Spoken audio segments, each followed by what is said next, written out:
Good morning. Students took part in the national walkout. We are the future, and we say never again. Never again. Say never again. We sat down with the new teacher, Mrs. Spitz. Were you the mastermind that cheated the Olympics? Yes. To watch or not, the Oscar-winning film Icarus on Friday, March 23rd, 2018. From SHS, this is... Hello, and welcome to The Peak. I'm Grace. And I'm Amroy. It's been a busy week here at Summit High School. On Wednesday, students participated in the National School Walkout. Olivia caught up with some students to listen to their opinion. Last Wednesday marked 1 month since the shooting that left 17 dead at Marjorie Stoneman Douglas High School in Parkland, Florida. Last Wednesday, thousands of students took part in over 3,000 student-organized walkouts. In Central Oregon, hundreds of students in elementary schools, middle schools, and high schools walked out of class for 17 minutes to protest gun laws. At Summit, student activists gave speeches in memory of the victims and voiced their concerns and hopes for future gun control laws. The smiley Luke Hoyer was a 15-year-old freshman looking forward to the rest of high school. Luke's family and friends will miss his contagious laugh and ability to brighten up a room. He was a passionate dancer, a dedicated student, and was always described as kind and compassionate. He was sweet and caring and loved by all his family, and words cannot describe my pain were the messages Miguel Duque wrote in memoriam for his brother after the incident that took Martine's life. Every year, a number of Bend Lapine school teachers earn their national certification. Miss Spitz and Miss Montoya completed the process and are now nationally certified. We sat down with Miss Spitz to talk about her experience. Mrs. Spitz, a new teacher at Summit, recently earned the National Board Certificate. I discussed with her what that meant and a brief history of her teaching career. So what do you currently teach? I currently teach a global humanities class, so it's history and English with a world history lens, and an American studies class, which is similar, history and English with the American history lens. Where did you teach before you came to Summit?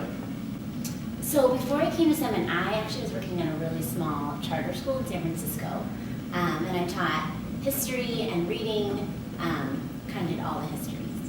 Before that I was in New York, so I taught in some big cities, but never a place as great as Bend. Can you describe what the National Board Certificate is? So, the National Board Certification process is an optional process for teachers, and it's a pretty intense process in which you are pretty much trying to prove your teaching worth, so to speak. And there's 4 different sections to this portfolio that you submit to a board.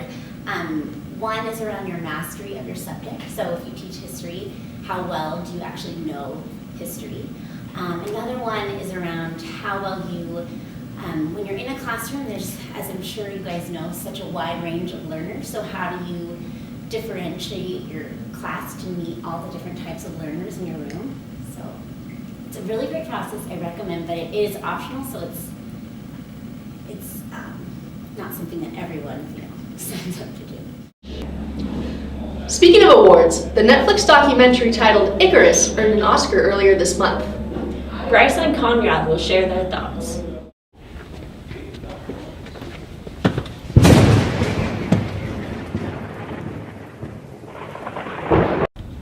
I'm Konrad. And I'm Bryce. And we watched the Netflix documentary Icarus, which won Best Documentary 2017. Icarus tells the true story of how Brian Fogel, an amateur cyclist, attempts to dope in order to prove how easy it is to cheat the system. On his way, he meets Grigory Rodchenkov, a Russian official and whistleblower. The movie evolves into this geopolitical thriller, pretty much, with federal indictment, national news coverage, and even an assassination. The film is much stronger in its second half, which takes more of a turn of a geopolitical thriller and less on the amateur sports side. The film also draws parallels with George Orwell's book 1984, which draws parallels with its authoritarianism and cites the book many times. Icarus is a fascinating story that goes far beyond cheating and becomes a story on authoritarianism, national conspiracy.